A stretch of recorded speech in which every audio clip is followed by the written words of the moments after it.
আসসালামু আলাইকুম, সবাই কেমন আছেন? প্রথমেই AH গার্ডেনিং বাইকে অসংখ্য ধন্যবাদ আমাকে এত সুন্দর হেলদি গাছ দেওয়ার জন্য। আমি নিয়েছি এখানে 10 কালার হাইব্রিড মশ রোজ। ভাইয়া আমাকে গিফট করেছে 2 পিস রেন লিলি, আরও গিফট করেছে একটি কিসের কাটিং যেন, এটার নাম যদি কেউ জানেন তাহলে বলবেন। গাছটা অনেক সুন্দর, ভেরিগেটেড।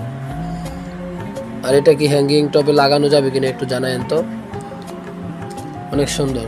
আরও নিয়েছি হচ্ছে একটি টপ সহ সিঙ্গোনিয়ামের গাছ। এই গাছটাও অনেক সুন্দর, জোপালো এবং অনেক হেলদি। ভাইয়ার প্যাকেজিংটা এত সুন্দর ছিল, মাশাআল্লাহ, একটা গাছও নষ্ট হয় নাই। ভাইয়াকে অসংখ্য ধন্যবাদ এত সুন্দর হেলদি গাছ দেওয়ার জন্য। আপনাদের যদি লাগে তাহলে ভাইয়ের সাথে যোগাযোগ করতে পারেন, নিচে ভাইয়ের আইডিটি মেনশন দেওয়া আছে। কত সুন্দর হেলদি গাছ, মাশাআল্লাহ। এই যে দেখতে পাচ্ছেন এখানে একটি কাঠগোলাপ, এটা আমার বাগানে আজকে ফুটেছে, অনেক সুন্দর সুন্দর স্মেলও আছে এটার মধ্যে। সবাই ভালো থাকবেন, আল্লাহ হাফেজ। আর যাদের গাছ লাগবে, যদি এরকম সুন্দর হেলদি গাছ পেতে চান তাহলে AH গার্ডেনিং ভাইয়ের কাছে যান। সবাই ভালো থাকবেন, আল্লাহ হাফেজ।